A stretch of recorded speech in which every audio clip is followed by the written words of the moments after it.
back in Naples. I know it gets busier and busier as the season gets into full swing here, and it's a lovely place to be, and we're really glad that we're being hosted down here. We've got a number of great doctors that are behind us. You're going to hear from some of them. We've also got our secretaries for Agency for Healthcare Administration and Department of Children and Families that are going to also say some words about these constitutional amendments. And people will ask me, what do they mean? Because they don't really tell you what they mean. That's by design. So you have amendment, we'll focus mostly on Amendment 4, but also this Amendment 3. And what I tell people when it comes to these ballot constitutional amendments is, this is not like just a policy that's being debated in your city council or your county commission or even in the Florida legislature, because policies come and go. I can sign as governor legislation, and then we can come back next session and we can change the legislation and do that. This is a constitutional amendment, and that means that's permanent. That means that this is all she wrote effectively. The legislature cannot alter a constitutional provision. So if anyone tells you the legislature will fix either of these two amendments, understand that's physically impossible to do. That's the difference between Constitution as fundamental law and difference between a normal run-of-the-mill statute or piece of legislation. So the default, if someone, and again, these things, this isn't just people proposing this out of the goodness of their hearts. I mean, both of these amendments have Amendment 4 is $120 million behind it, and Amendment 3, I think, is up to $150 million. $140 million from one mega marijuana company. Imagine that. So these things don't just grow on trees. I mean, there's a reason why they're do that. So you should know that. And then the default should be, when it comes to amending the Constitution, your default position should be no. It should be, if you think that if this is somehow a good idea, they should have to prove to you beyond any shadow of a doubt why this would be not only good for Florida, but good to have in the nation's and our state's constitution that effectively cannot ever be changed. Because the only way you ever be able to change is to amend the Constitution again, which just doesn't happen. That's not the way these things go. And that's the thing. I mean, there's some great policies out there that we've enacted, that I fought for, but there may be certain things you do now that are right and good and productive, but then 30 years from now, maybe they will need to be tweaked. These amendments effectively are forever. So unless they prove to you why these things are good, the safe vote is to vote no. You can always address issues in the future, just vote no on it. Now this Amendment 4, so they've now put, I think, about $120 million into this. And understand, people are going to make money if this passes. That's why they're doing it. But I think it's important to note, this is not just out-of-state money, and it is. These are groups that are Soros-affiliated, Arabella Advisor affiliates in largely Washington, D.C., a lot of dark money. And that's being funneled into Florida from out of state. But there's also a lot of foreign money coming in to support Amendment 4. The 1630 fund is a fund that has done $14 million in favor of Amendment 4.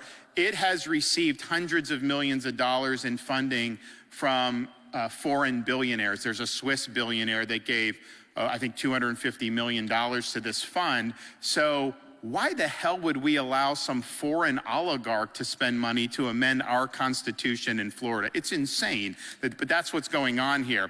And so they have this Amendment 4, and the reason why it's written this way is because they're trying to make it as deceptive as possible. Because if you read it, it's kind of like, well, what does it even mean? It doesn't seem necessarily explicitly offensive. There's actually pro-life people that read this and think that it's even pro-life, which it's not. And so there's no definitions in this amendment. You as a voter have a right to know what they mean when they're putting this, and they are not telling you what these terms mean. Now, they have an idea of what they're gonna do if this passes, and it's not gonna be pretty, but this is wrong to not have any definition. So there's no definitions in any of this. This is also, so that's a reason enough to vote no, okay? If you can't provide clarity about what it's going to do, just vote no. And it's interesting, their advertisements never talk about what it's going to do. Basically, what they've done is they've told a lot of lies about Florida law. Now they're talking about Ohio and Georgia, which has nothing to do with Florida. I don't understand why you'd be doing that. Well, because I think they know people know they're lying about Florida law. I think that's why they're having to do that, because they have been caught lying about all these different things. They'll talk about different, and some of these situations are very difficult situations of rape. Well, Florida law has exception for that.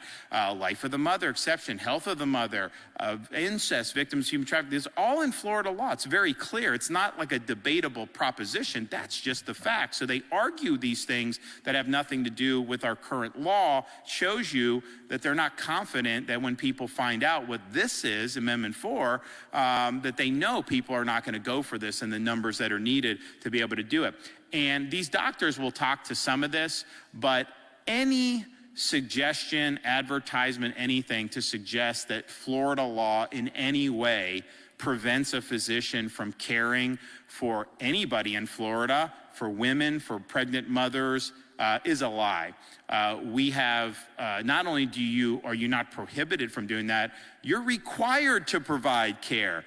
That is the duty of care you have as a physician. And so if you have these physicians that are somehow saying that they're worried about Florida law, and they say some things in other states, I think they're lying about other states too, but I know they're lying about Florida. So you have a situation where you are either ignorant of the law, which means you're committing malpractice, or you know what the law is and you're choosing to put your politics ahead of the patient's safety and health. Either way, you should lose your medical license. You are committing medical malpractice by doing this nonsense. We don't have time for this crap in the state of Florida. So it is malpractice not to provide care in this situation. So they're just totally lying about it. And it's really sad that that's the case. You should be proud of the amendment that you're putting out. Why aren't you proud of it? Well, here's why. This is the first amendment that has ever been proposed, I believe, that is actually taking away rights, because it revokes the right of parents to provide consent for minors. In the state of Florida right now, they can't give your kid a Tylenol without parental consent. And that's how it should be as a parent. Yet on this, very serious, momentous procedures, and some of these surgical abortions, some of the complications that can happen, they are revoking Florida's law requiring parental consent. That's wrong. That's crazy. Nobody wants that. Now, and this is a bait and switch, this is all poll tested to try to trick people. They have something in here about parents. And it talks about you can't prevent the legislature, if they want, from doing parental notification. Understand, getting a notification is different than a parental consent. So you do not have the right as a parent, if this passes, to consent. You may get a notification saying, hey, your child is, at this place, and you don't even have to be physicians, and this technician is determined that they need an abortion in the 8th month, and just want to let you know that, parent, but you don't have the power to do anything about it. That's wrong. That's a bait and switch. They're lying to you when they try to say that somehow there's consent. This does repeal parental consent, and that's crazy. And people don't like that, and if they were honest about it, they know that the support would crater even further. So that's one thing that's really problematic. The other thing's problematic is this notion of viability. They don't define that, and there's some people that do read that and they say, well, does that mean that if the pregnancy is viable? But no, that's not what they mean, because obviously if it's not viable, that's not even an abortion. What they mean, and they'll go to court and all this if it passes, but basically they would say, for no reason whatsoever, no medical reason at all, that you could do abortion up to 26 weeks. So you would have 6 months, baby obviously has a heartbeat, can feel pain, finger, sucking thumb, doing all this other stuff. And when you do abortions at that point, they're very, very painful for the baby. And they actually do, it's a dismemberment procedure because they pull the baby's limbs apart to be able to effectively kill the child. And that would be in Florida's Constitution. So that means people in the state, no matter who you elect, you would not be able to provide any protections for the child at that point, even knowing that these dismemberment abortions cause excruciating pain. People may have differences of opinion on right to life. People may have differences of opinion on when you should draw lines. But I think everyone believes there needs to be a limit. And that limit needs to recognize the life of the unborn child and the pain that they can go through when you have these really gruesome abortion procedures, particularly 6 months or more in. Now, that viability issue is important because they don't define it, but in some respects, it's not even the main focal point of this because they provide an exception that renders all the limits meaningless. Because they say this, so you basically have probably, they would argue 26 to 30 weeks would be their viability standard, or whenever necessary to protect the patient's health, which they don't define, as determined by the patient's healthcare provider. And notice, people on different sides of this issue, I mean, there's people that are not pro-life, but I think most people don't think abortion should be celebrated. They think it should be rare, but they ultimately don't believe in legal protections that protects the life of the unborn. Really, I think eventually they believe there should be protections at some point, but the argument that gets made, and I respect the argument, is, look, they don't want to do protections for unborn. They want to let the mother and the doctor decide what to do with the pregnancy and, the life of the child. This does not say doctor.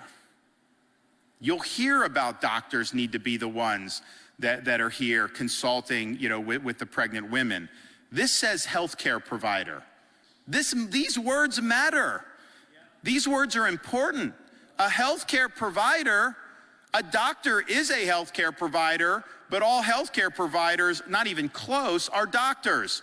This is like basic logic. If you ever want to take the LSAT and go to law school, they would say, one thing may be another, doesn't mean the opposite. So that's what you have, healthcare provider. So you would have a situation, and again, the legislature can't change this. The legislature cannot change the wording of this. So this amendment mandates that non-physicians can green light abortions up until the moment of birth for basically any reason, because there's not going to be a way to have any oversight when they say, now Florida has a health exception, but it's defined as to what that is. This is not that. And so this is an intentional loophole to basically have a California-style policy in the state of Florida. And this has huge implications for what will happen. Do you honestly think supplanting the role of doctors, is that going to be good for some of these vulnerable pregnant women who come in? No way. That is not the way you do business. I don't even think California and some of the very liberal states, I don't think they have healthcare provider instead of physician, but that's what they did. And I'll have people, they'll read it and they'll acknowledge that what I'm saying is accurate, but they'll say, well, why would they do healthcare provider instead of doctor? I don't understand why someone would do that. Money, that's why they're doing it. Because they're going to be able to have these clinics. You're not going to have physicians staffing them. And what they're going to do, because from Texas to South Carolina, generally speaking, you have pro-life policies in those states. And so Florida, if this passes, will be effectively the tourist spot, and they will recruit from other states, and they're just going to try to make money off this. That's why they did it. They will make more money as a result of that. And I think that's really, really troubling. That obviously in and of itself is enough of a reason to vote no on this. And Jason Weeda will talk about some of the health and safety regulations that we have in Florida, and I think they would render pretty much all of them unconstitutional, because if you read the language, you can't delay or restrict in any way. And so these regulations do delay because you have to comply with them. There's certain things like a 24-hour waiting period, which delays because you want to be able to have informed decisions. So there's a whole bunch of things that I think would go out the window. One of the things I'm concerned about, because of how crazy this is Florida, we have protections that if an infant is born alive and survives an abortion, that you have a duty to provide life-saving treatment for the baby. In Minnesota, they used to have that, and then they passed a law to repeal that duty that Walt signed. This was in the VP debate. Media's been kind of dishonest about it because they're saying, oh, Minnesota doesn't say you can affirmatively kill the baby that's born. But what they're saying is you don't have to provide any life-saving care. So what's going to happen if you're not providing the treatment that they need? So in Florida, you got to provide the treatment because we recognize it's a human being. This amendment could potentially even implicate that, which would be just really gruesome, but that's definitely possible. Now, you don't see anything in here about what this means for taxpayers, and that's for good reason. That's intentional. So they passed a similar constitutional amendment in Michigan, same groups on the far left, very much vague amendment. And then once it passed, they went into court suing because they say the amendment requires taxpayers to fund abortions. Now, I can guarantee you, if Amendment 4 passes, these same groups will go into court. They'll try to find a liberal judge in the state of Florida, and they will sue to force Florida taxpayers to fund this abortion regime, because this is about money for them, and they want as much money flowing into their coffers as they can. So just be prepared for that one of the foreseeable consequences of Amendment 4 passing are lawsuits to generate and mandate taxpayer funding of abortion, and your tax dollars will end up going to that. And again, because this is in the Constitution, the legislature can't just cut it off. If it's mandated under constitutional law, the legislature is going to be handcuffed for that. I don't think people want their tax dollars going to this. That's not appropriate, and yet that's likely what's going to happen. So there's a whole host of problems with this. I think it's very telling that they got all this money coming in from out of state. They've told all these lies about Florida policies and Florida law with respect to children and pregnant women and all these different things, because they know this cannot stand on its own. If this were presented, people would obviously reject it. Who wants to eliminate parental consent?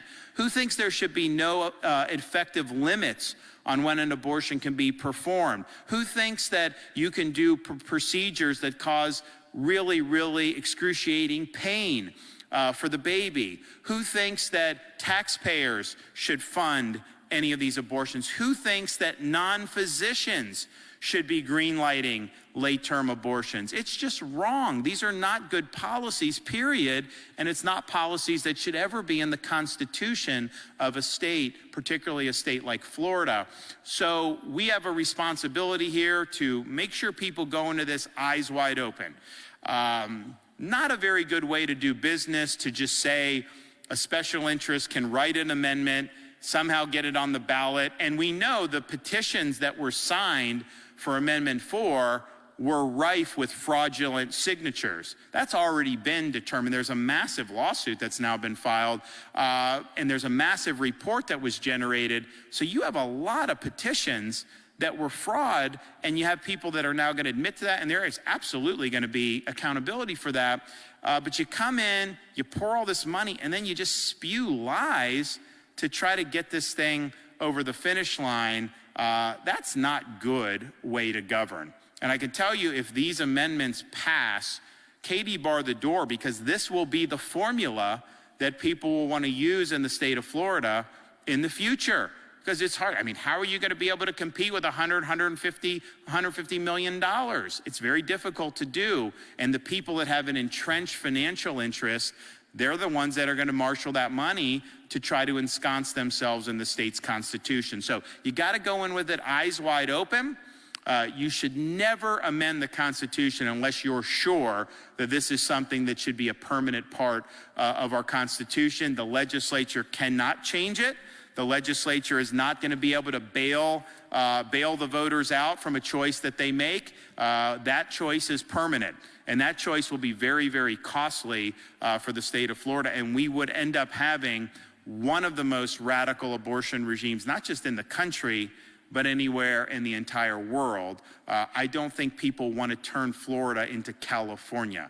I think people want Florida to continue doing what it's doing and standing up for principle. So that's kind of the overview of what we're dealing with, when we talk about Amendment 4. Now, it's interesting, you got a lot of people in the medical community who've come out very strongly against this amendment, and some of the doctors that have been on TV in favor of the amendment are not telling the truth. And that's really sad because, we used to think like physicians would be like people that you take it to the bank. Unfortunately, we all lived through COVID and we understand that's not the case. But most physicians, I think, do a great job.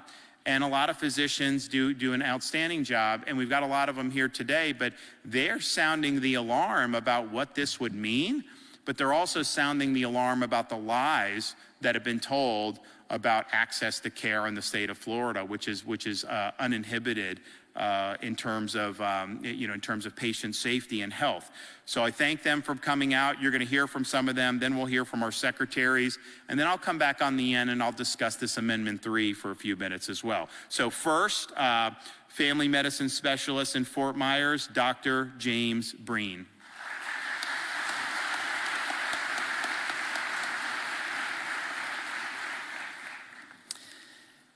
Good afternoon. My name is Dr. James Breen, and I'm a family physician in private practice in Fort Myers. I have over 23 years of experience taking care of patients of all ages, and I am here to voice my opposition to Amendment 4 because it is harmful to women and children.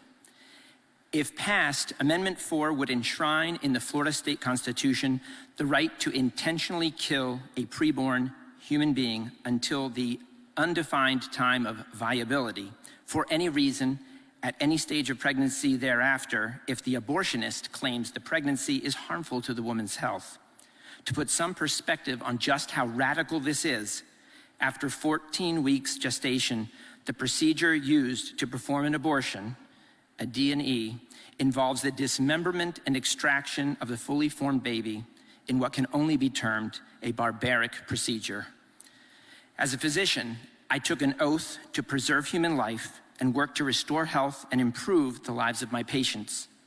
As a family doctor, I often treat entire families, and I have the privilege of witnessing the abiding relationships that family members have with one another. Mothers and their unborn babies already have a strong bond that begins to form even before the mother is fully aware she's pregnant.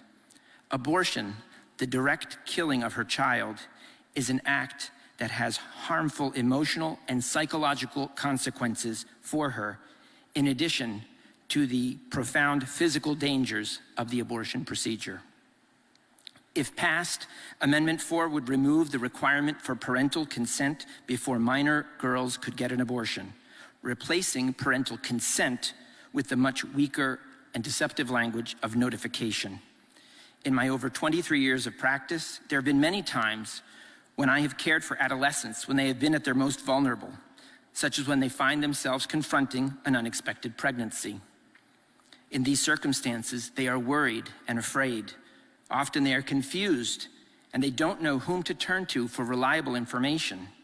Most importantly, they feel alone. It is at these times when they most need the loving and guiding support of their parents or guardians. I strongly oppose Amendment 4 because I support these young women who deserve the loving involvement of their mothers and fathers at this critical time in their young lives. By removing the requirement for parental consent, Amendment 4 strips minors of the guidance of the people who know and love them most, their parents. To illustrate the dangerousness and absurdity of this amendment, consider that if Amendment 4 passes, minors will still require written parental consent to get a body piercing, yet they would not require parental consent to have an abortion. By isolating parents from their by isolating children from their parents at such a critical time as an unplanned pregnancy, Amendment 4 increases minor girls' susceptibility to coercion to have an abortion by their partners, abusers, sex traffickers, and others, including suffering threats of physical violence or bodily harm. Parents deserve to be involved in their daughters' lives when they most need parental love and support, and minors deserve the guidance and protection of their parents when they are most vulnerable.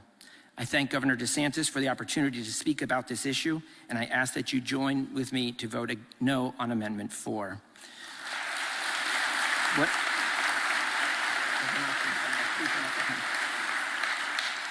Buenas tardes, mi nombre es Dr. James Breen, soy médico de familia con 23 años de experiencia atendiendo pacientes de todas las edades, incluyendo la atención a mujeres embarazadas y niños. Estoy aquí en oposición a la enmienda 4 porque hace daño a mujeres y niños. La introducción de esta enmienda en la Constitución del Estado de la Florida da el derecho a matar a un niño en el vientre en cualquier momento del embarazo. Como médico hice un juramento para preservar la vida humana. Sé que las mujeres embarazadas ya tienen un lazo fuerte con su nené aún antes de nacer. El procedimiento usado para efectuar un aborto pasadas las 14 semanas de embarazo requiere un desmembramiento del niño de forma barbárica. El aborto mata a un inocente y le hace daño emocional y psicológico irreparable a la mamá, además de los peligros físicos del procedimiento. Veo con frecuencia pacientes adolescentes que acuden a su médico de cabecera cuando están en un momento de vulnerabilidad, como cuando enfrentan un embarazo inesperado. Tienen miedo, se sienten solas y no saben a dónde recurrir para apoyo y ayuda. Esos son los momentos en que más necesitan de respaldo y el amor de los que las conocen mejor y quieren lo mejor para ellas, que son sus padres. Estoy en contra de la enmienda 4 porque como médico y padre creo que todas merecen la guía de sus padres en un momento difícil que es un embarazo no anticipado. A todas nuestras familias hispanas les insto que voten no en la enmienda 4 para proteger a nuestras hijas y nuestras familias, y le agradezco al gobernador por esta oportunidad para hablar en contra de esta enmienda. Gracias.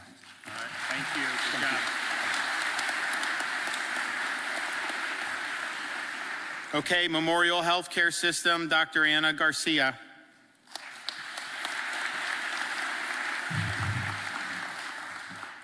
Hello, my name is Ana Maria Garcia Iguaran. I am a board-certified obstetrician and gynecologist who's been practicing obstetrics for the past 10 years here in Florida. And I do practice in both sides of the state in Memorial, as the governor mentioned, but I also have a practice here in Naples.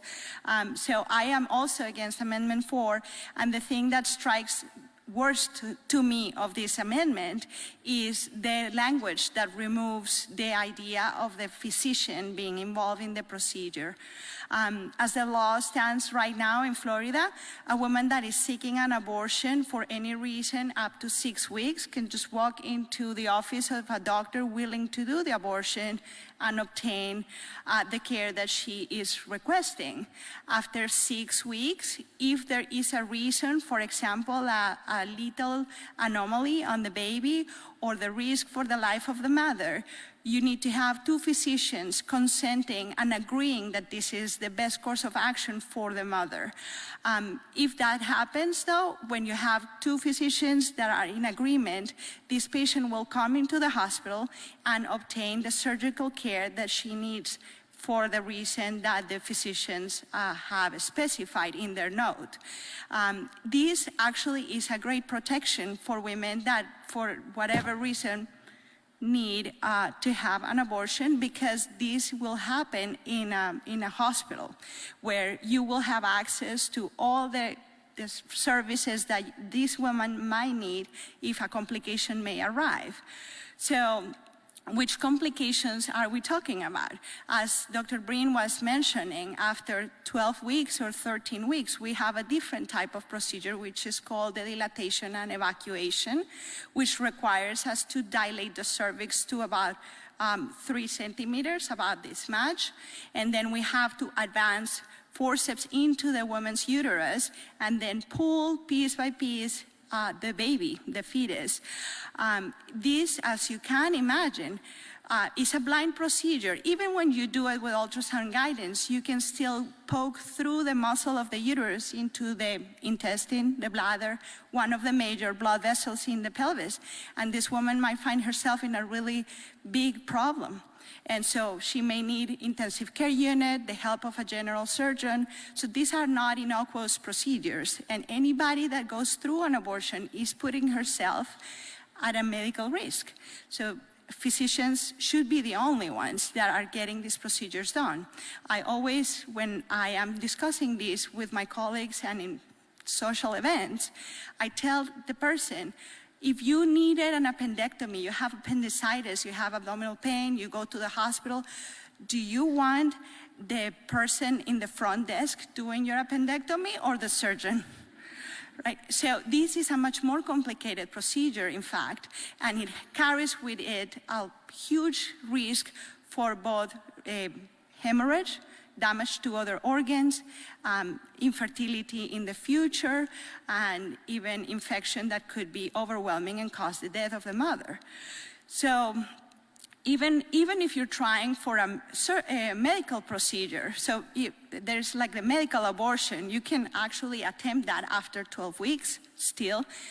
We have statistics that 1 in 25 women that have a medical abortion before 12 weeks will need to have a surgical completion, so going through the same procedure. And when you go past the 12 week, you go to 1 in 3 women need to have the surgical completion of the abortion.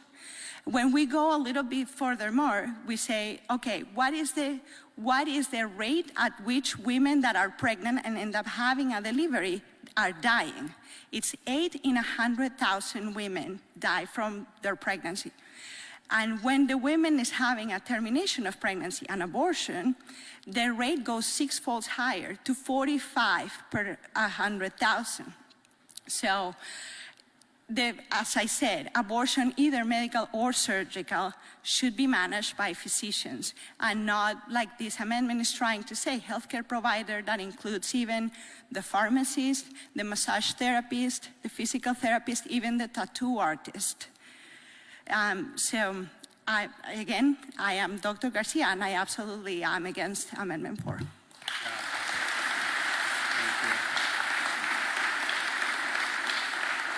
Okay, Fort Myers, Florida, critical care medicine specialist, Dr. Steve Hannon.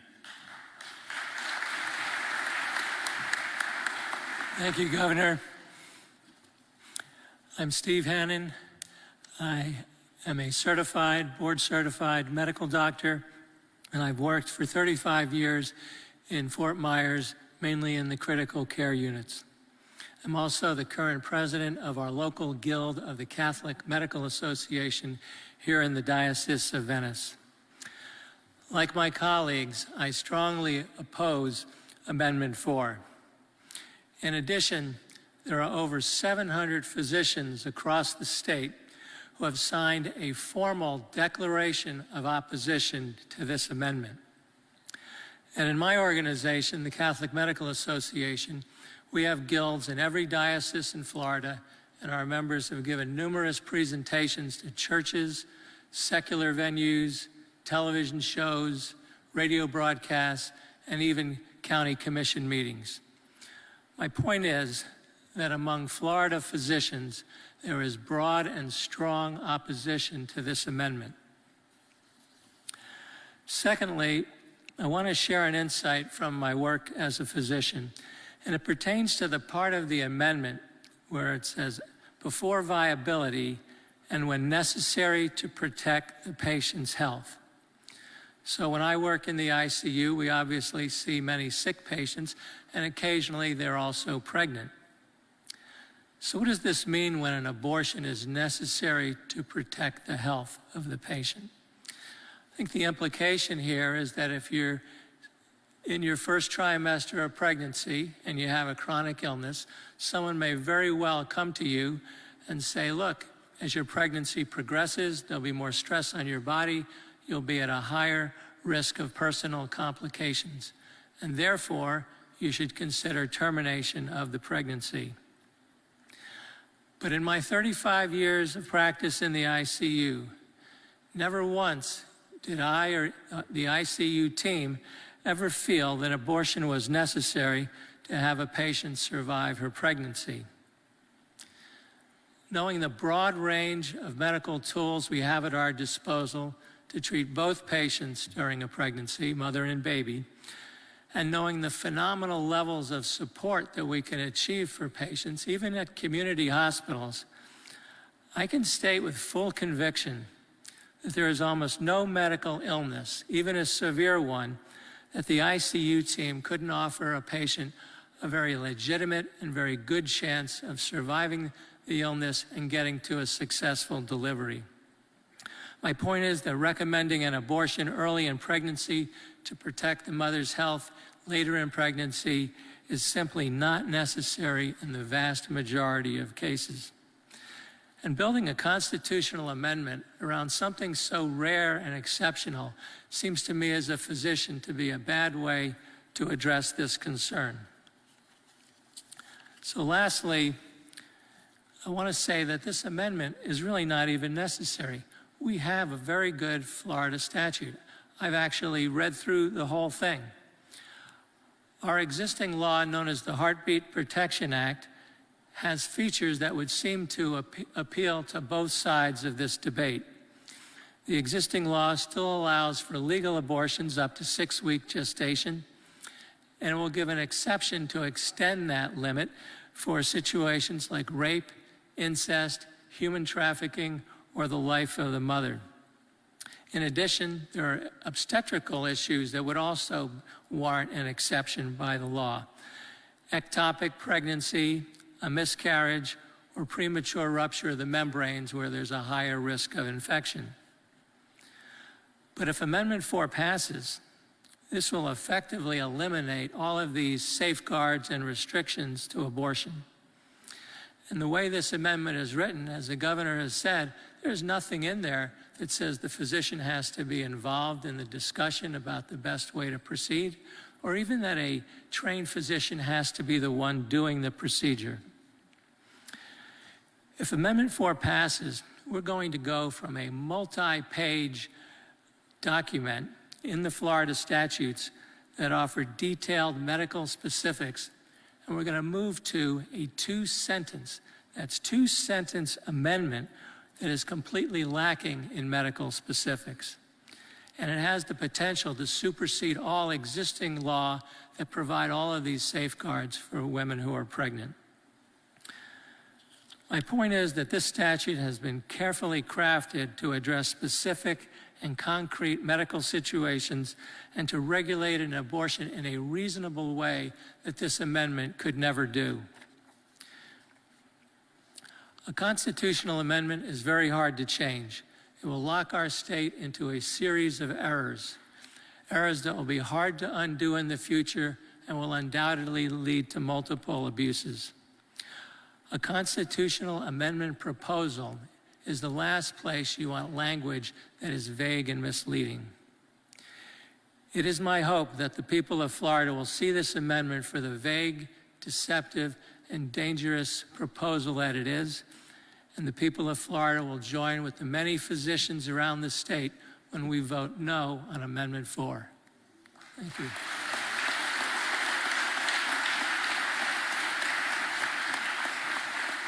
Okay, ACA Secretary Jason Wida.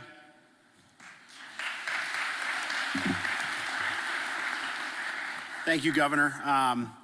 So with all of the Soros-funded money pouring into this election and with all of the lawsuits, aren't we lucky to have a governor that speaks the truth to all of those?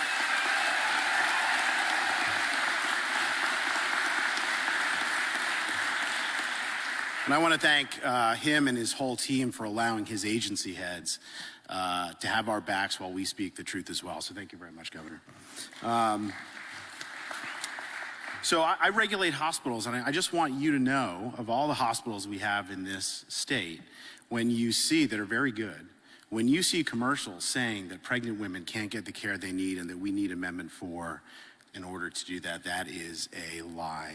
We have some of the best hospitals in the world, and state and federal law requires hospitals to treat people in ERs and in other places. And the second somebody doesn't, it's a doctor problem. It's not a hospital problem. It's not a law problem.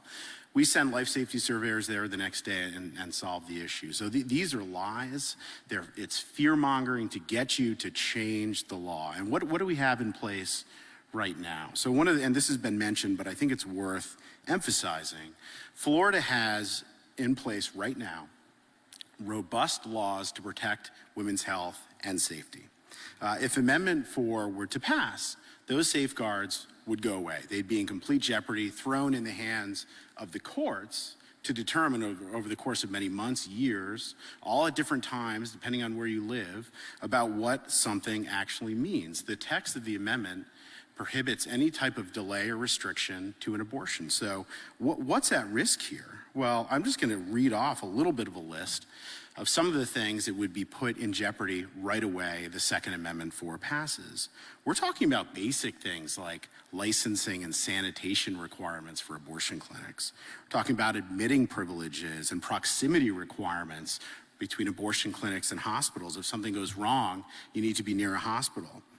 Medical screening requirements, waiting periods to ensure that women have relevant information about the choice they're thinking about making, required in-person counseling prior to an abortion, required informed consent literature that needs to be available to women in abortion clinics, ultrasound requirements, regulations requiring abortion procedures and methods that ensure women are treated safely and appropriately.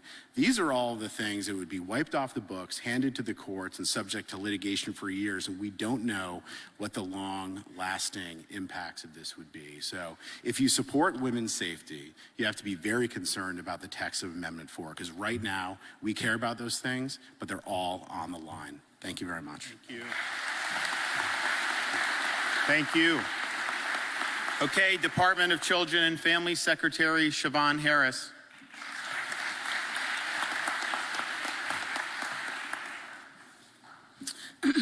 Good afternoon, everyone. Thank you so much, Governor DeSantis, for your unwavering leadership on this very important topic.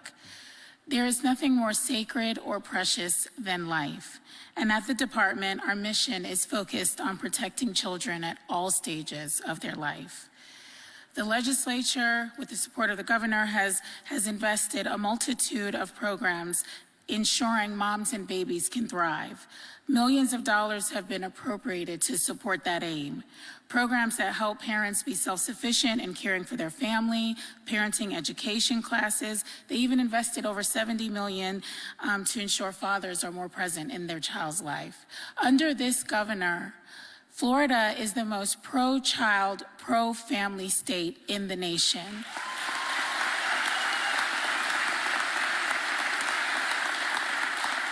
And we cannot afford to backslide.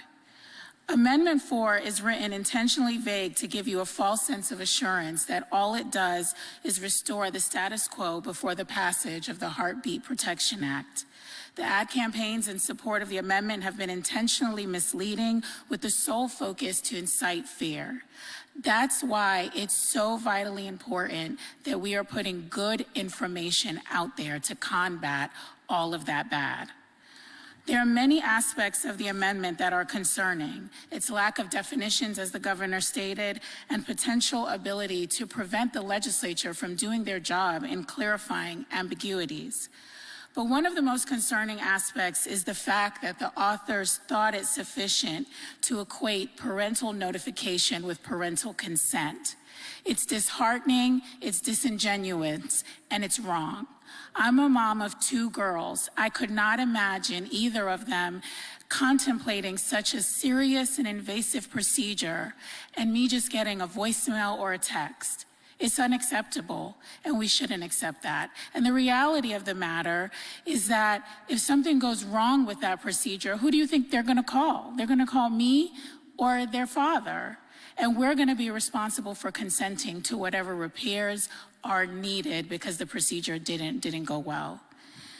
You know, at the age of 17, I tried to encourage my daughter to open up a bank account. She went to the bank and they sent her home because we had to be there.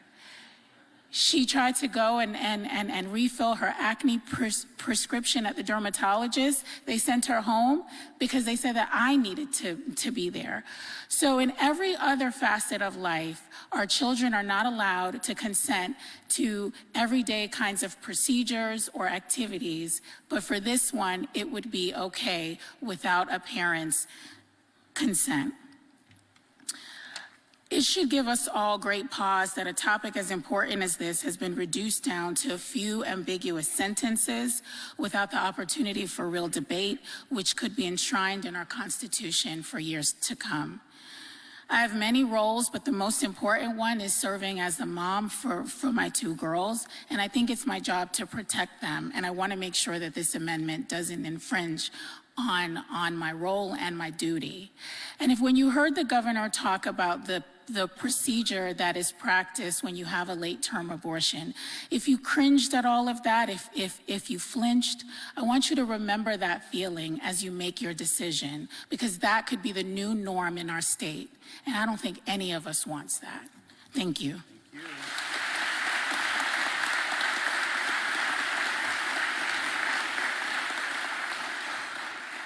Okay, so I think that that's pretty powerful to hear from those physicians, to hear from our state leaders on that. Now, we also have another amendment, Amendment 3. And again, like, you know, how does this get here? Like, it doesn't just grow on some tree somewhere and end up on your ballot. This amendment, Amendment 3, was written by the CEO of a major mega marijuana company. That company is traded on the Canadian Stock Exchange, has poured in $140 million to try to get the amendment they wrote in the state of Florida's Constitution. If you knew nothing else about anything of the substance of it, anything, is there anyone here that thinks that's probably not going to be the best idea to do? I mean, seriously. So that's how it got there. Make no mistake about it. And when you're a publicly traded company, you can't just put $140 million into anything because you're feeling charitable. You can't just do it because you think it's good for the people of Florida. You only can justify such an exorbitant, and I think it's a record-setting expense. I don't think there's ever been one company that's put in this much money for one ballot measure in all of American history.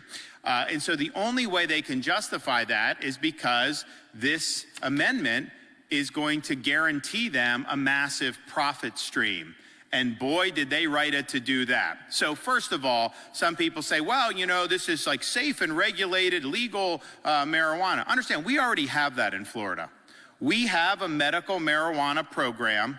There's almost 1 million people that have medical marijuana cards in the state of Florida. Do you think all of them have debilitating illnesses? Some of them do, not all of them. We all know that. We all know that. You have marijuana stores all over the state of Florida. Every single part of Florida has them. And so if you're in Florida and you really want this, like, don't tell me you don't have access to it. Like, that's just not true. And I implemented this when it passed before I was governor. It hadn't really been implemented effectively or as it was intended by my predecessor. So I did it. I said, look, people voted for it. Here's what they're going to get. And so they've done it. But you don't have weed in every public place like they do in Colorado and California and all this stuff. So we already have that, is the first thing. Second thing is, you'll hear people say, oh, we got to stop putting people in jail just simply for smoking marijuana. And I don't think it is appropriate to put someone in jail for that. And so I asked the Department of Corrections in Florida, how many people are in Florida, in the custody of the state of Florida, in any of our institutions for either using or possessing personal amounts of marijuana? You know how many people that is? In the state of 23 plus million people, 0. Not one person. So that is not a reason to vote for this amendment, because that's not the way the law functions in the state of Florida. And even other marijuana offenses that are maybe more serious than that almost always involve other major criminal offenses. So for example, if someone's driving while high on weed and they run somebody over and kill them, they're going to be charged with vehicular manslaughter, but they probably will also be charged with the marijuana if they have it on them, because that's a way to prove that they were intoxicated or that they were high, because there's not a breathalyzer test like there is for alcohol. So there's reason to do, but nobody is in prison at all for this. And so this idea that you need safe and regulated, we have it. This idea that you shouldn't have people rotting in prison, they aren't. That just blows up the whole basic premise of what they're trying to do. But it's also not the case to say, and the media will sometimes say, Amendment 3 is about legalization of recreational marijuana. Not entirely. Now, they do provide that you have basically an unfettered right to possess and smoke marijuana, but only if you buy it from them. They do not provide you with the right to grow your own product in your backyard. And so they create this weed cartel, which they will be the heads of effectively and dominate the market. And so they're forcing business into this big weed cartel. If they really wanted to say legalize it, the first thing you would do is say, we'll grow it in your backyard, use it in your home, and then that's that. But they didn't do that. And they didn't do that for a reason, because it would hurt their profits. They put $140 million in. They're not going to do that unless they're trying to guarantee themselves a profit stream. You hear occasionally people say, well, they didn't put that you could cultivate your own because it would violate the single subject rule, which there is a rule like that. But they put cultivate for themselves in the amendment. So why couldn't they have put cultivate for you of course they could have. They didn't do it because they'll make more money the way it's written now. And that's bad enough, right? But what's even worse, and again, you have to read the text of the amendment to find all this out. On your ballot, all you get is a summary. And the summary is written by the same weed executive, CEO. And the summary doesn't tell you what's in the amendment. It tells you some. It frames it in a way that's been poll tested and is sanitized, but it does not fully inform the voter of what is actually in the text here. And this is probably the most egregious example of that. So not only are they not giving you the right to grow your own, not only are they setting up a cartel where you basically got to buy it from them, but they are giving themselves total immunity for their business operations. Think about this. I don't think this has ever been done in a constitution in the history of the United States. And again, this is not in your ballot summary when you get this. If you get a mail ballot or you go into the voting booth, you will not see this. You have to go online and you have to read it. And that's another thing. If you haven't read the actual text of the amendment, how do you justify a yes vote then?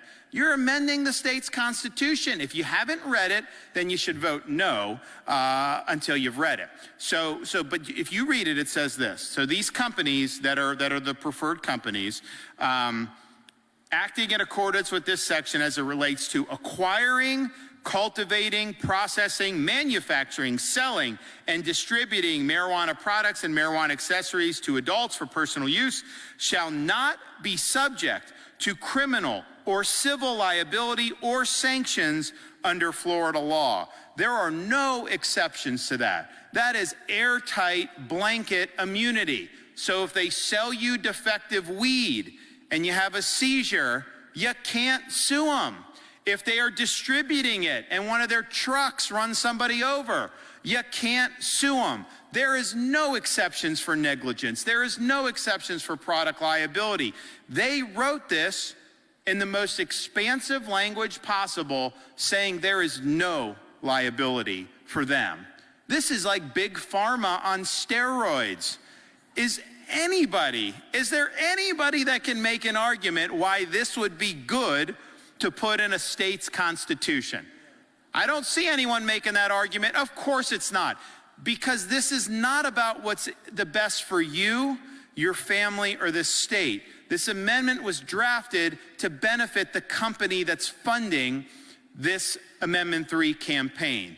And $140 million, no one's ever seen anything like that. It's incredible. I don't even know how you spend that much money. It's really incredible how much money you're talking about for that. I mean, we have places what that would do, even in a big state of like Florida, that could do a lot in terms of if we could actually put that to better use. So So this is a real egregious example of corporate cronyism and of hijacking our state's fundamental document to guarantee themselves massive profits at your expense. Now, you will hear them say on these commercials, oh, it's going to generate huge amount of money for education and for law enforcement.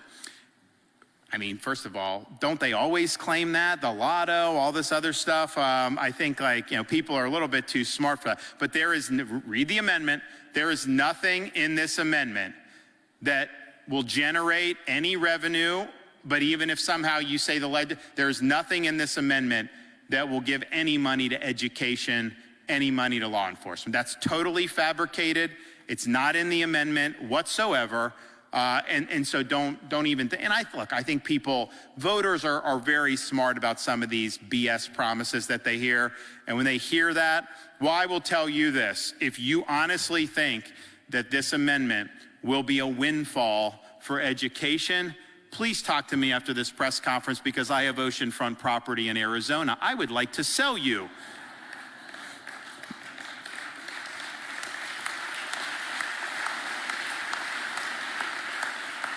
And all of that is really bad, really, really bad. I mean, a horribly written amendment. And there's a lot of people in the state of Florida who are more liberal on weed, who when they read this, they say, absolutely not on our watch, because it's horrible policy to do this and to put it in a constitution. But of all the things, to me, one of the worst will be this authorizes rampant public use of marijuana. There is nothing in this amendment that provides any authority to restrict the use of marijuana in public places. In fact, to the opposite, this is the first time where they're saying smoking it. It's one thing to say you're going to decriminalize. They're saying smoking it is a constitutional right.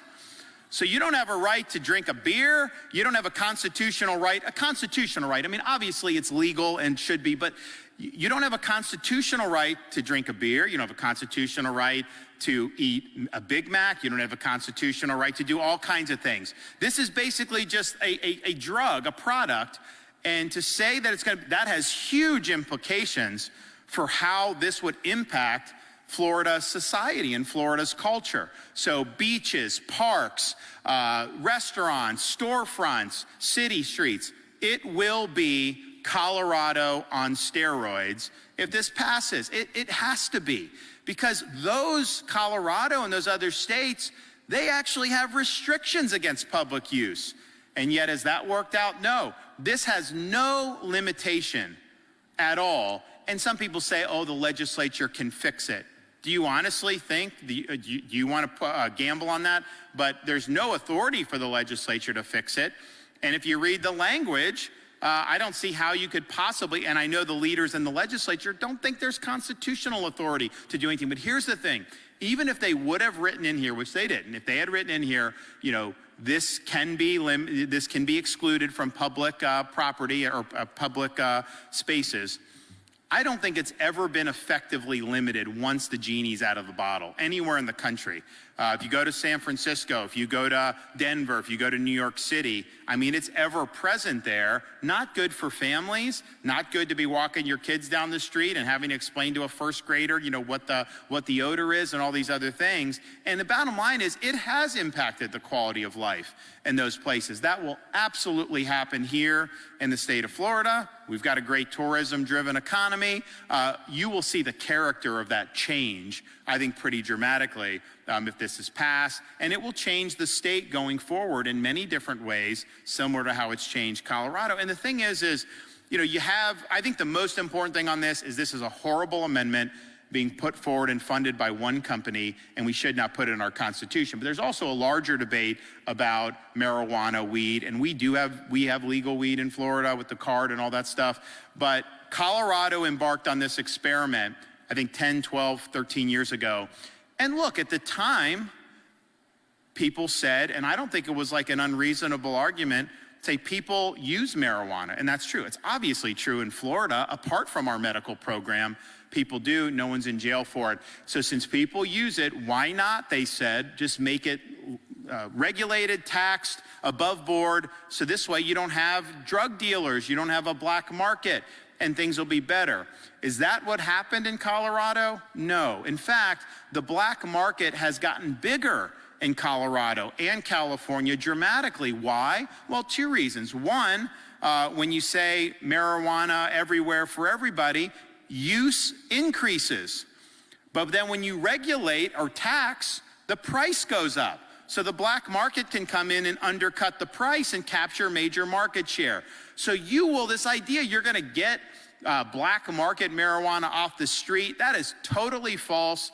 And that is contrary to the experience in every single state that has tried this.